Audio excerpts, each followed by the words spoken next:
টোটেনি ও বিজিতকে একসঙ্গে কথা বলতে দেখে কষ্ট পায় শিবপ্রসাদ, রেগে যায় আয়ুষী। হ্যাঁ বন্ধুরা, এমনটাই দেখা যাবে। বিস্তারিত জানতে ভিডিওটি না টেনে সম্পূর্ণ দেখতে থাকুন।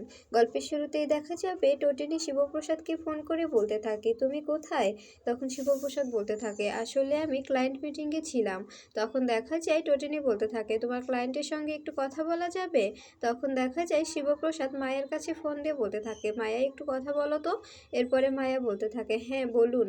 তখন টোটেনি বলতে থাকে, আপনি কি বীমা কোম্পানিতে এই কোনো কমিশন এজেন্ট করছেন? তখন দেখা যায় মায়া বলতে থাকে, হ্যাঁ কেন? তখন দেখা যায় টোটেনি বলতে থাকে, কত টাকা?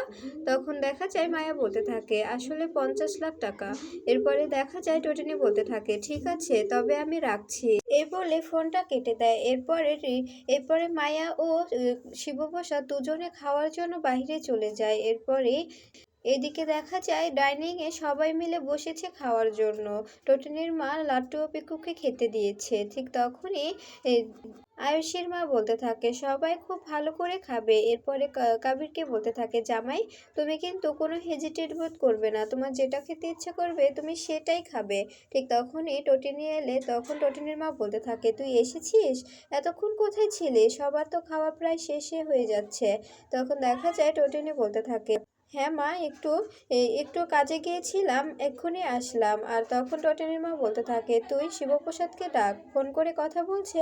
ঠিক তখনই দেখা যায় বিজিত এসে বলতে থাকে, কি আড়ালে কি জামাইয়ের সঙ্গে প্রেমালাপ করা হচ্ছে নাকি? তখন দেখা যায় বিজিতকে দেখে সবাই অনেক খুশি হয়ে যায়। এরপরে টটিনি অবাক হয়ে যায় বিজিতের এমন কথা শুনে। এরপরে দেখা যায় টটিনি বলতে থাকে, তুমি এসো, আমি একটু রাখছি। এরপরে বিজিত বলতে থাকে, আসলে এসেছিলাম আপনাদের সঙ্গে একটু এনজয় করতে। তখন আয়ুষী বলতে থাকে, তুমি এসেছো? ঠিক তখনই প্রার্থনা গিয়ে বিজিতের হাত ধরে বলতে থাকে, এসো জিজু, এসো এসো ভিতরে এসো। এরপরে দেখা যায় বিজিতের হাত ধরে প্রার্থনা বিজিতকে ঘর ভিতরে নিয়ে আসে।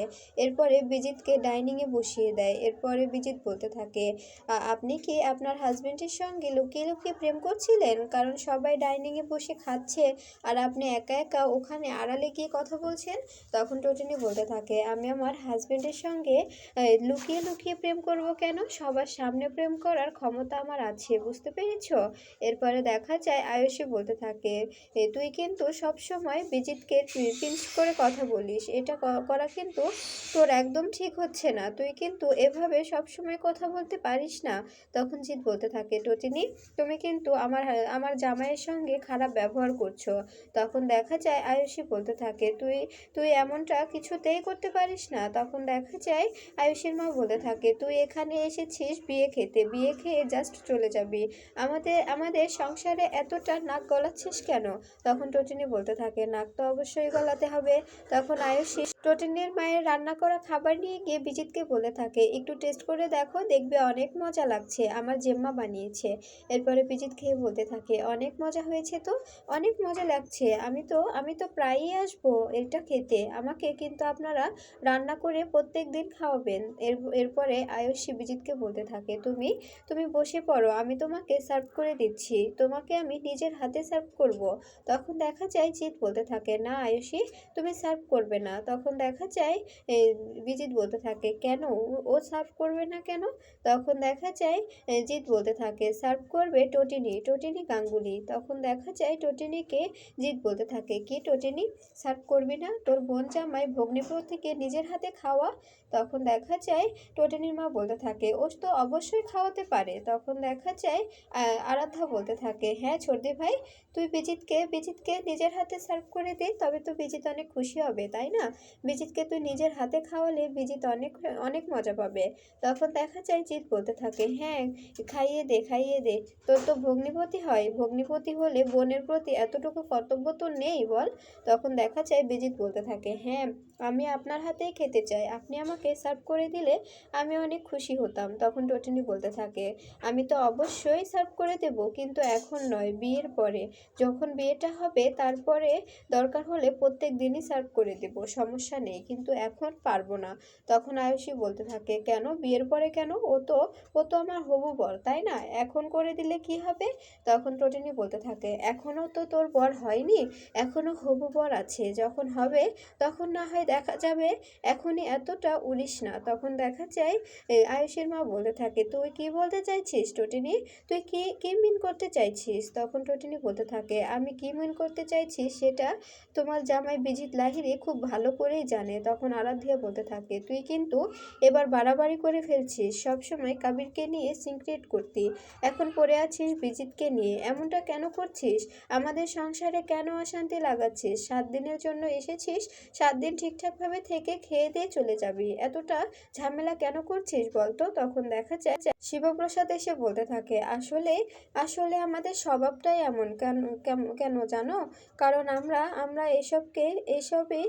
আমরা এসব খুব ভালো করে দেখতে পাই, তো কে কোন ঘাটে পানি খায়, কে কি করছে না করছে, এটা আমরা খুব ভালোই জানি। এই জন্য আমার আর আমার ওয়াইফের স্বভাবটাই এমন, তাই আমরা এভাবে সবার সঙ্গে কথা বলি। আমরা তো আর বড়লোক নই, তাই আমাদের বড়লোকি ভাষাও নেই, আমরা গরিব, তাই আমাদের গরিব ভাষা দিয়েই আমরা সবসময় প্রয়োগ করি। তখন দেখা যায় বিজিত বলতে থাকে, আপনি আপনি এখানে? তখন শিবপ্রসাদ বলতে থাকে, কেন তুমি আসতে পারলে আমি বুঝি আসতে পারি না?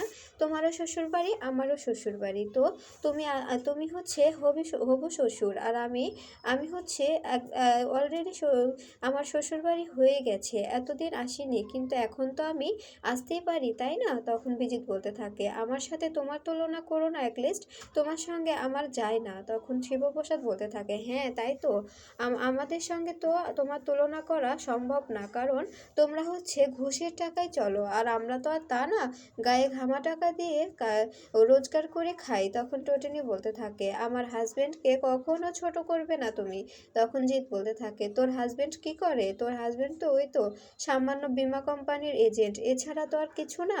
তখন দেখা যায় শিবপ্রসাদ বলতে থাকে, সে বীমা কোম্পানির এজেন্ট হলেও আমার টাকাটা সৎ পথে উপার্জন করা, কিন্তু আপনাদের টাকা কিসের আপনি আপনি আপনি খুব ভালো করে জানেন, এ ব্যাপারটা আপনাকে হয়তো বোঝাতে হবে না। তখন আয়ুষী বলতে থাকে, আমার হাজব্যান্ডকে জেনে বুঝেই নিয়েছি, তো তোমরা এত কথা বলছো কেন? আমার হাজব্যান্ড যেমনই হোক না কেন, আমার হাজব্যান্ড আমারই থাকবে। তখন দেখা যায় টোটিনি বলতে থাকে, শোন আয়ুষী, এতটা এতটা মানে নিজেকে বড় মনে করিস না, একসময় দেখবি এমনভাবে থুবড়ে পড়বি, তখন তোর এই ছর্দির কথা খুব বারবার মনে পড়বে। তখন দেখা যায় শিবপ্রসাদের একটা শার্ট নিয়ে অনেক হাসাহাসি করতে থাকে আয়ুষী। এরপরে টোটিনিকে বিজিত বলতে থাকে, আচ্ছা শার্টটা কি রিপেয়ার করতে দিচ্ছেন? তখন দেখা যায় টোটিনি বলতে থাকে, হ্যাঁ আসলে শার্টটা রিপ্লেস করে নিয়ে আসবো। তখন বিজিত বলতে থাকে, চাইলে চাইলে আমি টাকা দিতে পারি, আপনি একটা ব্র্যান্ডের শার্ট, একটা ব্লেজার, কিছু শু,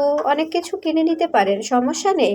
আমার শ্বশুরমশাই জানে যে ওনাদের বিজনেসের পুরোটাই আমাকে ঘিরেই জুড়ে আছে, তাই যদি চান আমি আমি আপনাদের সাহায্য করতে পারি, কোনো সমস্যা নেই, আমি কিচ্ছু মনে করব না।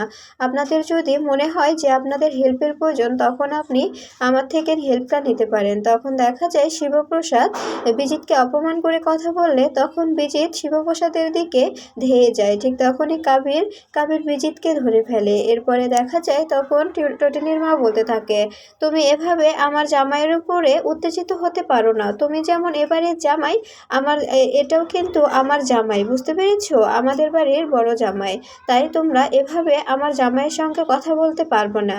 তখন দেখা যায় লাট্টু বলতে থাকে, পা তুমি এসেছো? তখন দেখা যায় শিবপ্রসাদ বলতে থাকে, হ্যাঁ পা এসেছি, কিন্তু আমি চলে যাব এক্ষুনি।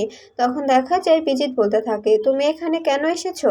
এখানে আমি আমার শ্বশুরবাড়িতে এসেছি খাওয়া দাওয়া করতে, তুমি এখানে কেন এসেছো? তখন দেখা যায় জিৎ মুখার্জি বলতে থাকে, এসেছো ভালো কথা, খেয়ে দিয়ে তারপরে চলে যাও। তখন দেখা যায় এই কথা বললে তখন কাবির বলতে থাকে, হ্যাঁ হ্যাঁ খেয়ে নাও, আর অত কথা ভালো লাগছে না। তখন দেখা যায় টোটিনি বলতে থাকে, তুমি খাবে না?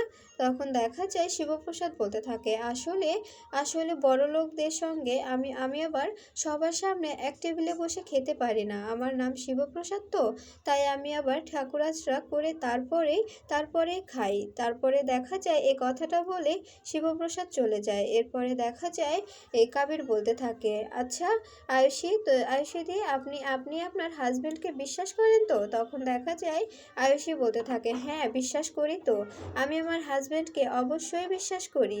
এরপরে জিৎ বলতে থাকে, তুই কেন এভাবে আমার জামাইকে অপমান করছিস? যদি পারিস তো সার্ভ করে দে, যে বিজিত খেয়ে উঠুক। এরপরে দেখা যায় টোটিনি বিজিতের কাছে গিয়ে বলতে থাকে, শোনো, তুমি যে ভাবছো যে তুমি এখানে শান্তিতে আছো, কিছুতেই শান্তিতে নেই। দেখো, তুমি খবর নিয়ে দেখো, অলরেডি তোমার সব জায়গার কাজেই মানে রেড পড়ে গিয়েছে, সব একসঙ্গে রেড পড়বে। তুমি এমন ভাষা ভাসবে, তুমি এদিকেও যেতে পারবে না, ওদিকেও যেতে পারবে না। এদিকে দেখা যায় মন্টু সর্দারকে তুলে নিয়ে আসে শিবপ্রসাদ, তুলে নিয়ে এসে জেরা করতে শুরু করে।